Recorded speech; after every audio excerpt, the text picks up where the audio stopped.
Okay, we were expecting another member, but we do have a quorum present, so I'm going to call the meeting to order. Good evening. Welcome to the Planning and Development Committee meeting for Monday, October 8th, 2018. We have a quorum present, and the first item on our agenda is approval of regular meeting minutes from September 17th, 2018. Move approval. Is there a second? All those in favor? Aye. Any opposed? All right, the meeting minutes will be approved.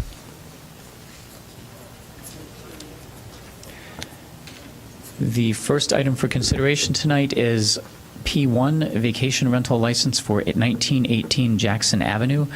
City staff is recommending approval of a vacation rental license for the property located at 1918 Jackson Avenue. The vacation rental meets all of the standards and procedures for license approval according to the staff report.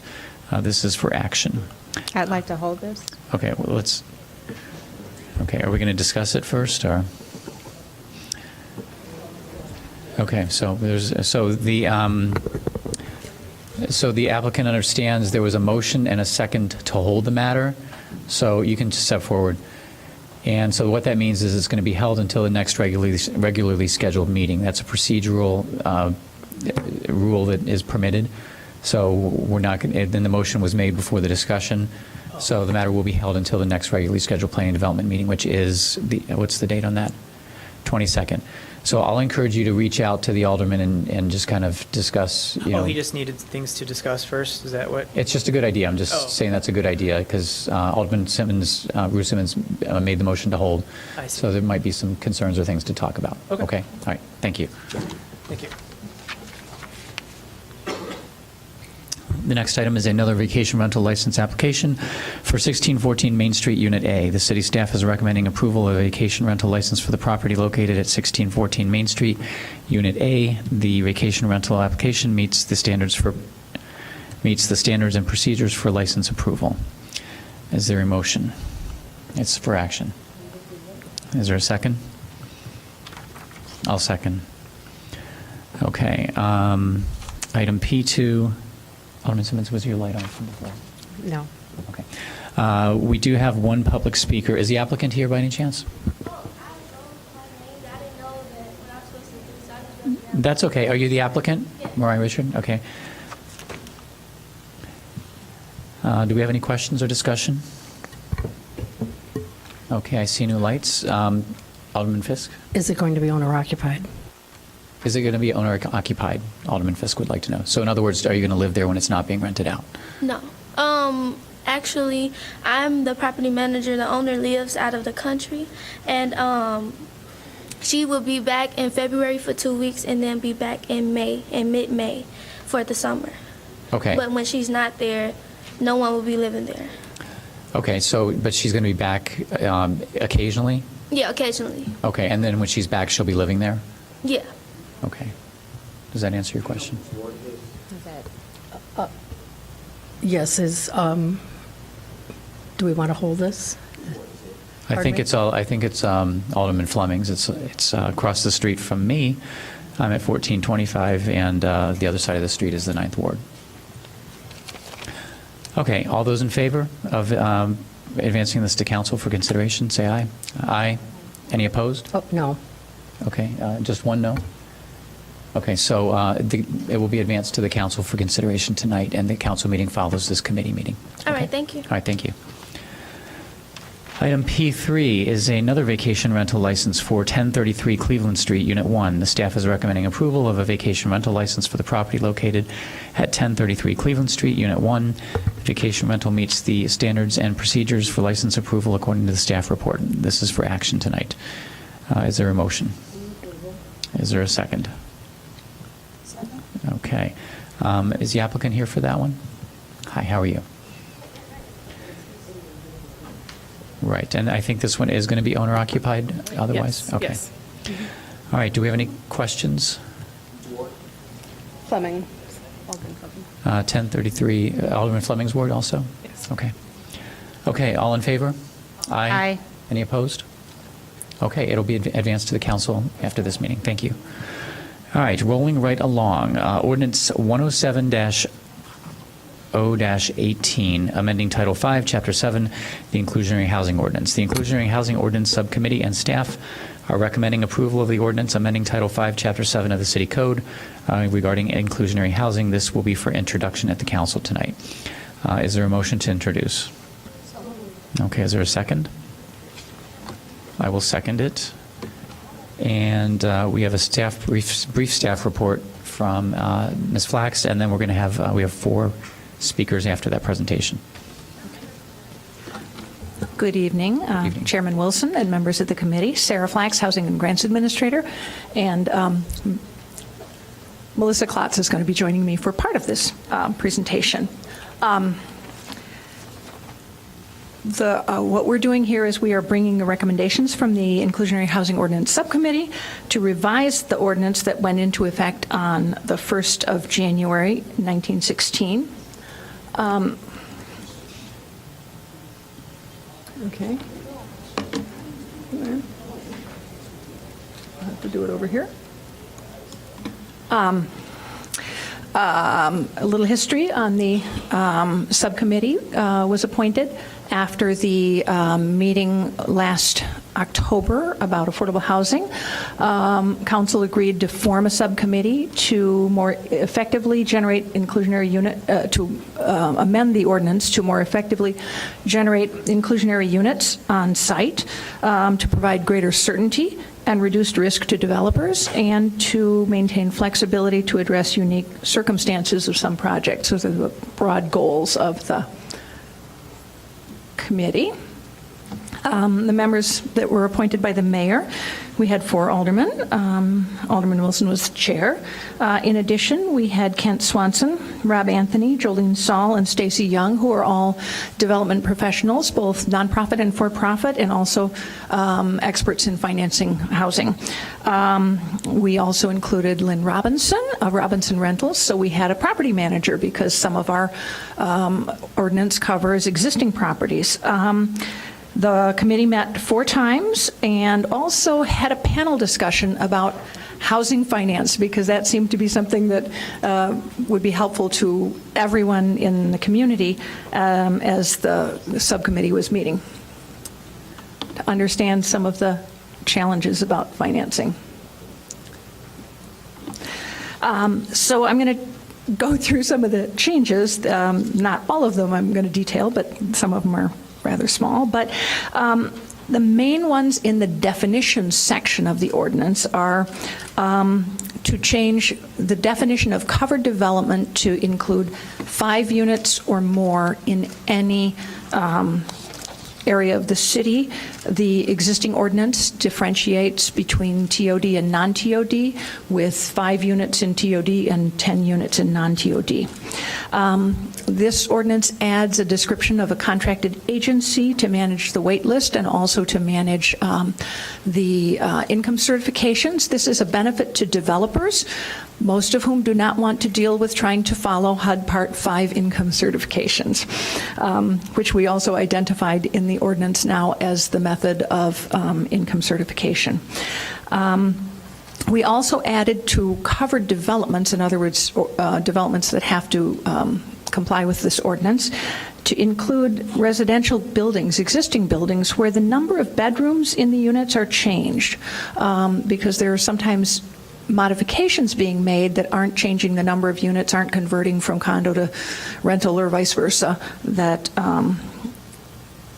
would now be covered. It also defines a primarily affordable development. In other words, there are some properties, some developments that are not subject to this because they are providing more affordable units, or at higher level, lower levels of affordability or something like that, more than is required by the ordinance. But it does give those primarily affordable developments the same bonuses and parking as the market rate developments at the that are providing 10% of inclusionary units. So we wouldn't want to give the primarily affordable projects a bonus on everything, like removal of any parking for affordable units, because if the whole project were affordable, they'd have no parking. That didn't seem like a good idea. So other changes. This is annoying. A fee in lieu can be paid only under two circumstances. One is if the development is by right, there is no zoning change, variance, allowances, anything being requested, or in the case of condos. In the case of condos, that is offered as an option because maintaining condos as affordable can be very difficult if they are luxury condos especially, and we'll address a difference between the fee in lieu a little later. It requires at least, if a development has any variances, it requires that at least 5% of the units be affordable on site. This isn't in the existing ordinance, and it definitely says we're interested in getting affordable units on site. And if you put 5% on site affordable, then you still have to pay the fee in lieu on the ones, the remaining to get to your 10%. There are bonuses when a developer puts 5% of the units on site as affordable. But the bonuses are increased if they go up to the 10%. So we're really trying to incentivize on-site units. The affordability period for rental is extended to 30 years. There was a great deal of discussion at the committee about could it be in perpetuity?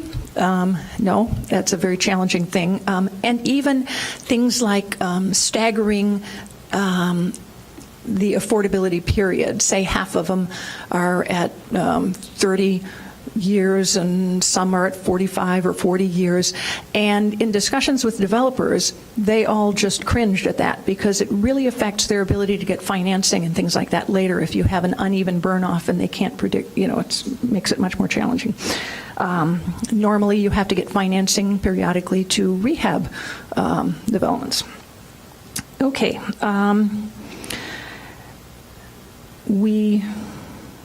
It shouldn't say reduced, I'm sorry. It should say we removed the requirements for financial infeasibility. There was an option where people could, say they couldn't do it because of financial infeasibility.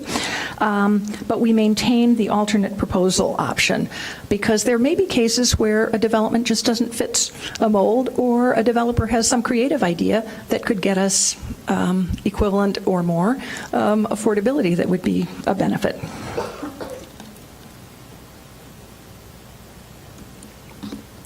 Changes to the fees in lieu of what we're calling IDUs, inclusionary dwelling units.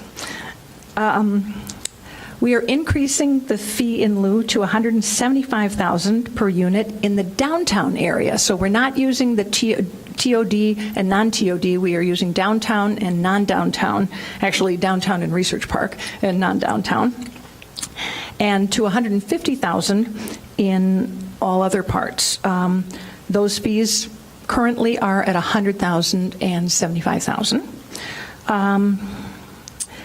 There is a full buyout of the fee in lieu for condos only that is at 1.5 times the base fee in lieu. So if it were in the downtown district, the fee in lieu buyout would be $262,500 per unit, and if it were outside of that, it would be $225,000 per unit. The reason for the potential buyout of condos is, and this is really targeting luxury condos, is it is very difficult to keep them affordable long-term because of the home ownership association fees and things like that that just make it incredibly challenging. Chicago has a comparable buyout. It's patterned after that.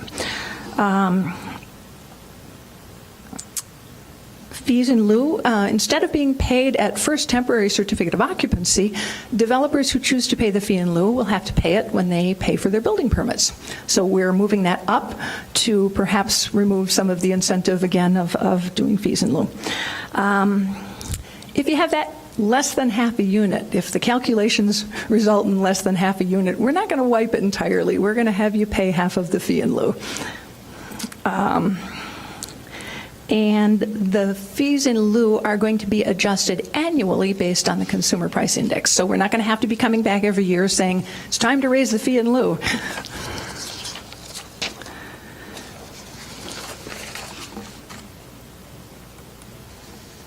changes to income restrictions. We had a lot of debate about this because one of the challenges is when you had multiple income levels and they were different by TOD versus non-TODs, it started to make everybody's eyes glaze over. And it made it more challenging for developers to comply. So the income eligibilities are the same in TOD, non-TOD, downtown, non-downtown. At rental, all the inclusionary dwelling units are to be at 60% of area median income. The committee did want the council to discuss ownership. We had two options that were being considered. One was all of the inclusionary dwelling units at 100% of area median, or at the area median, or 50% at 80% of the area median and 50% at 100%. So one of the challenges can be, it's changed a bit, but when we were doing our neighborhood stabilization program, it was very difficult for people at or below 80% of area median to get mortgages. And sometimes the way we were able to do that was by giving them very deep additional subsidies, forgivable soft seconds and things like that. But that can be a challenging and it can be a very expensive proposition. Okay, so that is the basic on those parts. I'm going to have Melissa Klotz come up to explain the new bonus structure, which again has changed pretty dramatically from where we were. Melissa.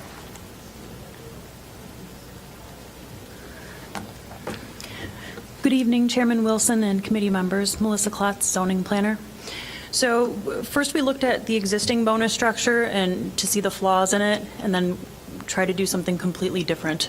So our attempt was to keep it simple so that everyone can understand it and so that developers could have a greater understanding when they're coming in, an expectation of what it is that we want and what we're looking for. So we broke it down and started out with bonuses for if you do 5% inclusionary dwelling units on site. And everything is split up between the downtown and the non-downtown. So for non-downtown, we are recommending an FAR bonus or floor area ratio of an additional 1.0.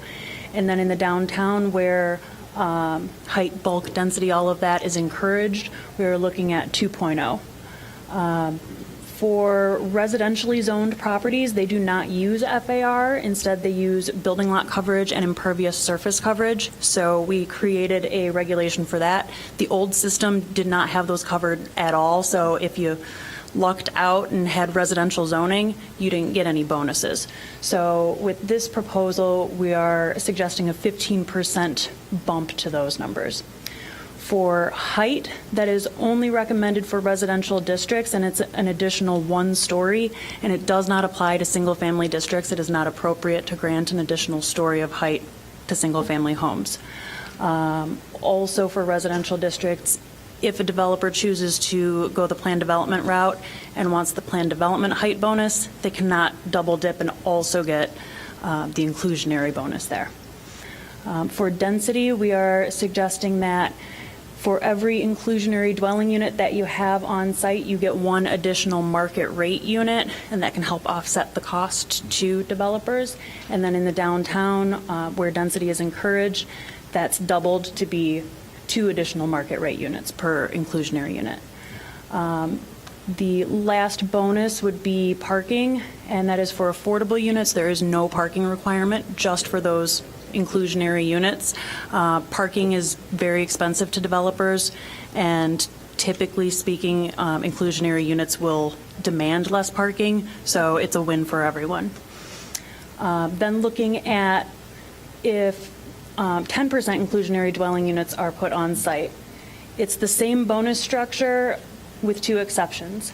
The density is doubled for all of it, so your density bonus, you get 2 additional market rate units for every inclusionary unit, or if you're in the downtown, you would get 4 additional market rate units.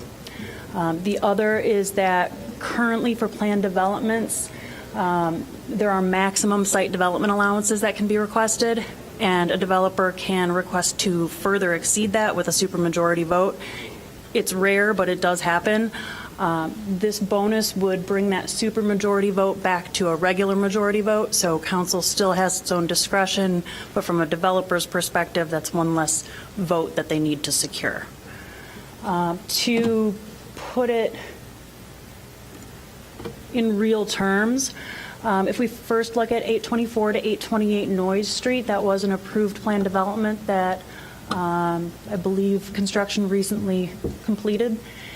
And without the bonuses, there were 3 site development allowances that were needed. And if the developer went with the 10% on-site inclusionary dwelling units, this is a perfect example of how it would work out, where the first site development allowance, which is for the number of units on site, that one drops from needing a supermajority vote to a regular majority vote. And then the other 2 issues that are FAR and parking, those work out perfectly so that no zoning relief, no site development allowances are needed at all. So in essence, it would be the exact same project as what was approved, but from the starting point, the developer would have a better understanding of what they could potentially get. Another good example is 3233 to 39 Central Street, which was not a planned development. It was slightly smaller.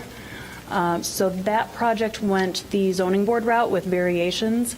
So without any inclusionary bonuses, they requested variations for the number of dwelling units and for building lot coverage. In the end, all of those were granted. But with the bonuses for 10% inclusionary units, it would have wiped out those variations. So in this example, same thing, we would have ended up with the same thing, with the same project overall, other than the city would have gotten 1 inclusionary unit out of it, and the developer would have saved about 2 years of back and forth with staff and committees and redrawing things. With larger projects, specifically like with planned developments that are in the downtown, the end result is going to be the same thing. It doesn't automatically get them another 100 feet of building, anything like that. The project will end up being essentially the same. It's just that the developers know from the beginning, this is the expectation, and if their numbers are closer to what our requirements are, they have a better understanding of public benefits, that type of thing.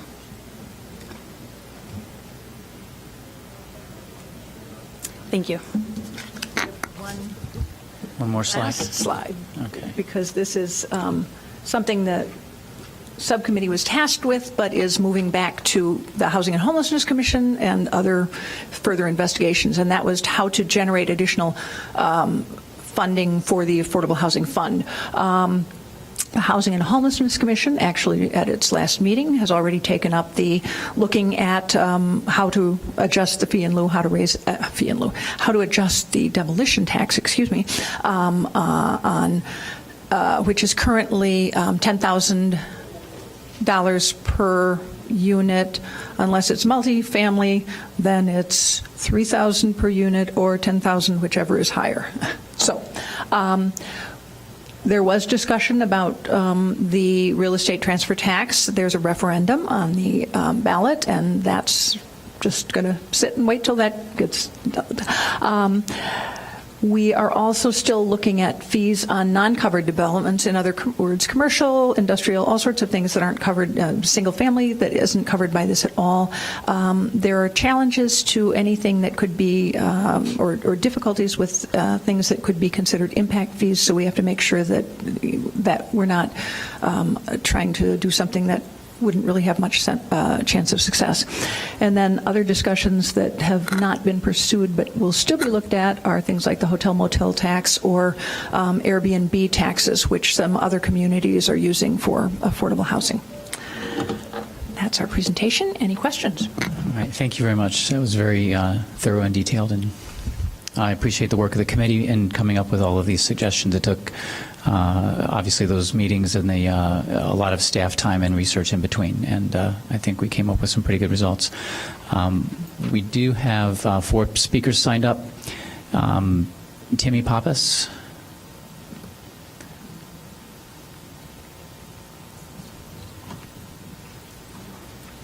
Good evening. Good evening. I live down the street here on Simpson, and my family moved to Evanston in 1924. We've always been here and in Wilmette. I was gone in the 70s, and I came back to Evanston, or I ended up coming back to the North Shore. I wanted to live in Evanston, and I could not, this is 40 years ago, could not find an apartment I could afford. The best I found was $550 on Ridge Avenue at the time. And I found a sublease in Wilmette, and I was so disappointed because I wanted to live here. And I just want you to think there's an awful lot of people that would like to live here, and rents have gotten very high. So Thank you. do something. Thank you. Next is Doug Sharp.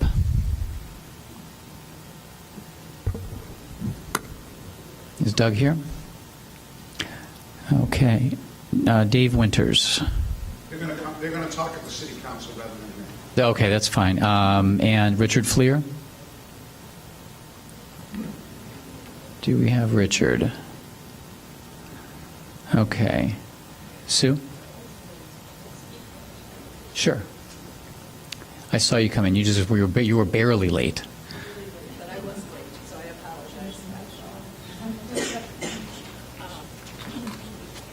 I'll be very brief. I'm Sue Lolbach with Connections for the Homeless and Joining Forces for Affordable Housing.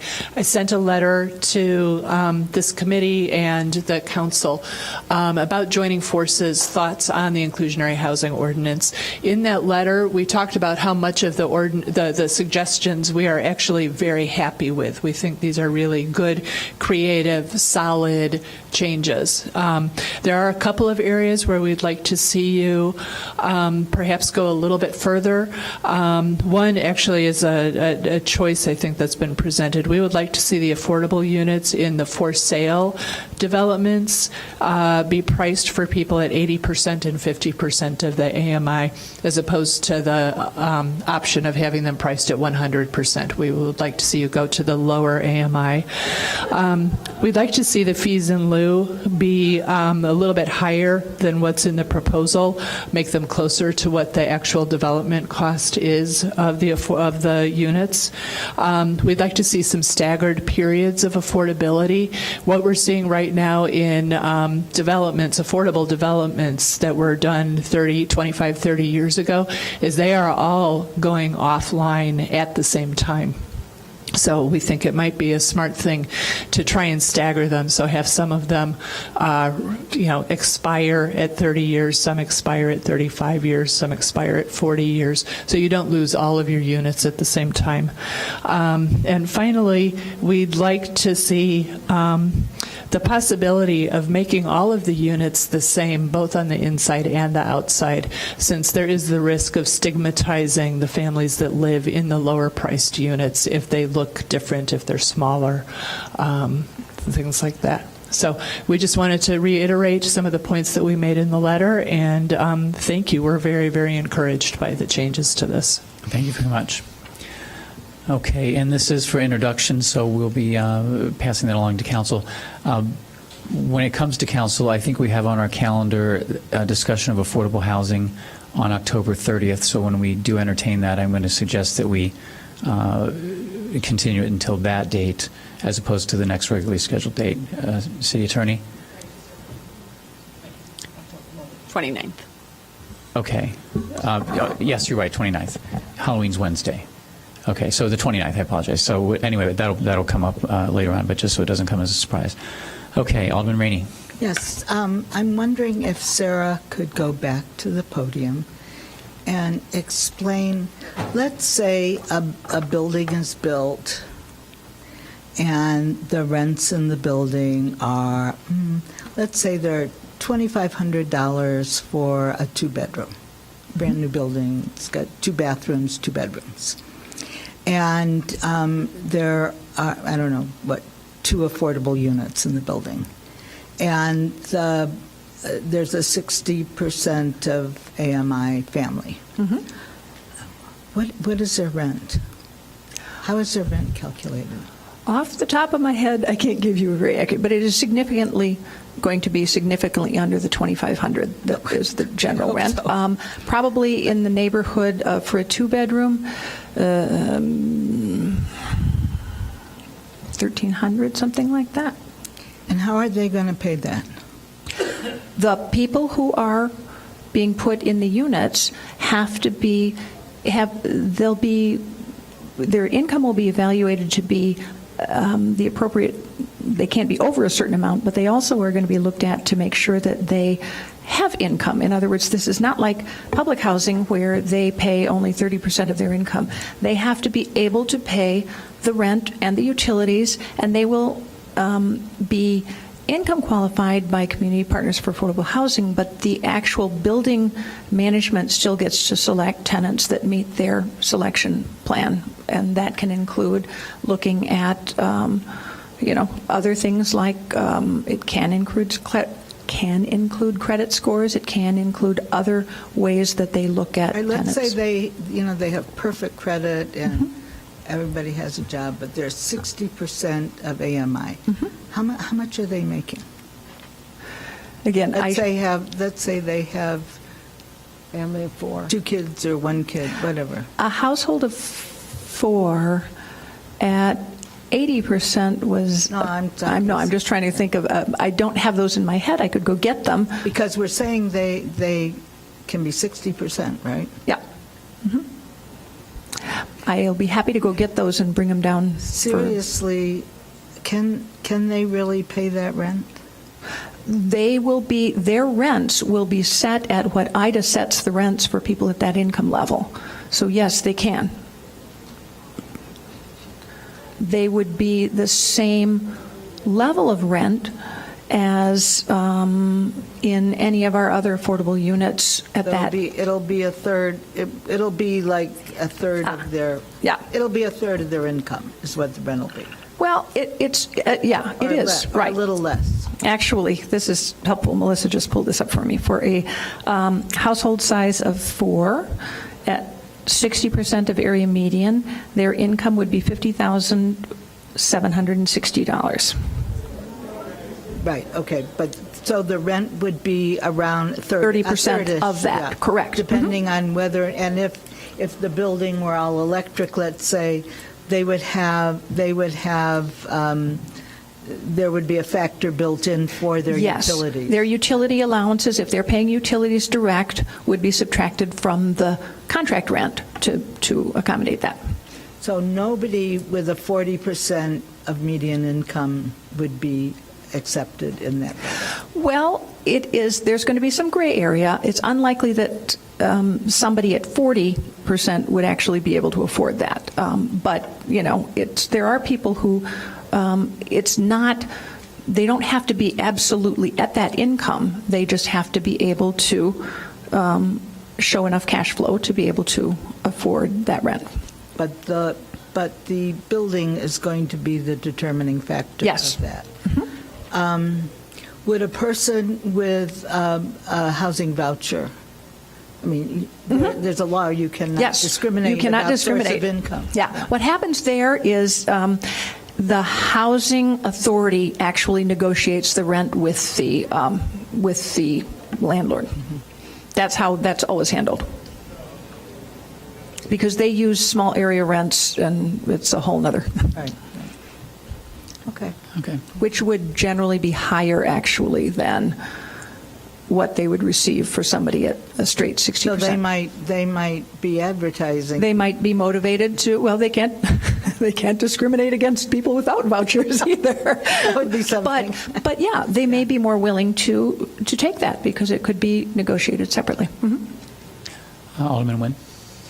Yes, Sarah, can you tell me, or anyone who participated in it, how did you arrive at the figure of the $150,000 for the payment in lieu and then the other amount as well? Instead of I know that we wanted to increase it, but then how did you determine what the amount to increase it should be? Well, I mean, we looked. Highland Park has gone up to $125,000 for its fee in lieu. Chicago has a range of different fees in lieu depending on different areas. Their highest is $225,000. They have, in the area that is kind of closest to our downtown, it is $175,000. So we were trying to build off of fees in lieu that are things that people are already, developers are dealing with. And in Highland Park and Chicago, do they or do housing advocates feel that those numbers are appropriate? I mean, well, I haven't seen a great deal of pushback. Now, there is an area that they're testing in Chicago along the 606 trail, where they are putting a 20% affordability requirement and higher fees in lieu and things like that. And what I have heard, and I haven't looked at it just in the last month or so, but there's a lot of just sort of development sitting to see what happens, because it's a much higher demand than what we're talking about here. okay. And then, am I correct that then that is then indexed to follow some kind of inflation, so it doesn't get stuck Right. at that number? It will follow it's indexed to the consumer price index. If the consumer price index were to go down, then the fee in lieu would go down. If it goes up, the fee in lieu will go up. That is also something that Chicago is doing. Okay. All right. Thank you. Right. Did you have a question, Alderman Fisk? Okay. Alderman Fisk. Hi, Sarah. Can you just talk for a minute about how the lower fee in lieu encourages affordable units outside of the TOD areas? Well, we didn't actually see that. Yeah, well, we did see. Yeah, I mean, when you were, one of the things is when you have a lower fee in lieu. Right now, the only things that have been proposed that are subject to the IHO are also, may not be immediately in a train station area, but they're along pretty good transit. And if you can pay $75,000 instead of putting an affordable unit on site, a developer is going to try to choose that. And that doesn't accomplish our goal of getting on-site units. The Schermerhorn development on Central does not have any inclusionary units. And so by raising the fee in lieu and having it consistent, then it, higher than it was, it motivates more consideration of putting units on site, especially when there are other bonuses that they get as well. So it's really a combination. It's, you give more carrots and you make the stick a little bigger too. So, that's the balancing act. Okay, all those in favor, any more questions? All right, thank you very much. All those in favor of introduction at the council? Aye. Any opposed? Okay, this will be at council for introduction. Thank you, Ms. Flaxen. Thank you, Melissa. Ms. Klotz. Item P5, Ordinance 113-018, granting. Yeah, we did the comments. Okay, so I'm just checking. Okay, 113-018, granting major variations at 348 Custer in the R5 General Residential Zoning District. Zoning Board of Appeals and staff are recommending approval of the ordinance, authorizing major variations for a lot area of 3,993 square feet, existing a lot width of 33 feet, and to provide 3 off-street parking spaces in order to convert an existing 2-flat to a 3-dwelling unit, and it's going to be a multifamily dwelling, obviously. This is for introduction. Is there a motion? Is there okay, in a second. Do we have an applicant here? Not that it's absolutely necessary, but hi, how are you? Good evening. Thank you for being here. Do we have any questions? Okay, I see no lights. All those in favor of introduction? Aye. Aye. Any opposed? So this will be at the council for introduction later. Thank you. P6, Ordinance 111-018, granting major variations at 2415 Wade Street in the R2 Single Family Residential Zoning District. The Zoning Board of Appeals and staff recommend approval of the ordinance, authorizing major variations for building lot coverage of 44.3%, a 19.8 foot front yard setback, and a 0-foot west interior side yard setback, with a 2.9 foot east interior side yard setback. and also to provide one off-street parking space in order to construct additions to the existing single-family residence. And this is also for introduction. Is there a motion? Is there a second? Okay. Is the applicant here? Why don't you just come up in case there's any questions and tell us who you are. Alderman Simmons, did you have your light on? I'm abstaining. Oh, okay. Very well. Do we have any questions for the applicant? Tell us who you are. Oh, Matt Coopert's representing the architect for the project. All right, thank you for being here. Okay, I see no lights. All those in favor of introduction? Aye. Aye. Any opposed? Okay, this will be... I abstain. I'm sorry, Alderman Simmons is abstaining from the vote. And item P7 is an ordinance 119018 granting landmark status to the building and lot of record at 2010 Dewey Avenue. The Preservation Commission and city staff are recommending approval of the ordinance designating 2010 Dewey Avenue, the building and lot, as an Evanston landmark, and this is for introduction. Is there a motion? Move. Second. Okay, Alderman Simmons, and your light is on? Yes. Do we have comments? We do have comments. Is there a staff presentation or just, I don't think there's a slideshow, nothing like that. Okay, but if there are questions, you're ready. Good evening. My name is Carlos Ruiz. I'm the preservation coordinator for the city. I'm here to answer any questions you may have about the recommendation from the commission. Basically, the commission is recommending the designation of this site and building for its cultural significance rather than its architectural significance. Mainly because since its construction in 1905 through the period significance of 1979, different events occur and different people went to the school. And some of the events are very historical in terms of the advancement of the African American community and also the issues of segregation that existed back then. So this tells the story of the good and the bad about Evanston. But at the end, the commission concluded that the building, despite that it was burned down and then there were some additions to the building and also change in ownership, it retained its integrity that is associated with the events that took place in the building. So the commission unanimously is recommending the adoption of the ordinance 119-018 for the designation of the landmark. Thank you. We do have 3 speakers signed up. Mr. Engelman, James Engelman. Good evening. How are you? Yep, okay. Good evening. I'm James Engelman from the 5th Ward, the 24 Brown. I'd like you to grant the landmark status to 2010 Dewey. It's a very nice building. I pass it up often. Thank you. Thank you very much. Thank you for being here. Dolores Holmes. Good evening, Chair Wilson. Good evening, Council and it's members, great to see you. Thank you. Director Leonard. I'm here, of course, to ask that your support for the landmark status of the Old Foster School, King Lab, and now Family Focused Whiteboard Homes Community Center. This, as Mr. Ruiz said, this is very important to the African American community in terms of our culture, in terms of it being the only physical structure left in the 5th Ward that tells of the rich community that was once there. And it's very necessary to have that. And so I'm asking your support. And I would be thrilled to death if you would suspend the rules and pass it tonight. Thank you. All right. Thank you very much. Stephanie Saunders.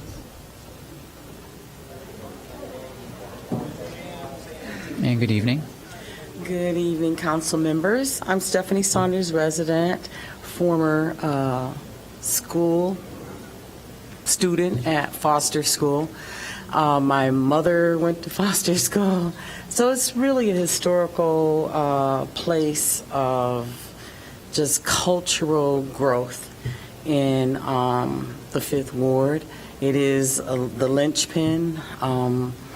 And it's really the last bastion that we have in the 5th Ward, except for our churches.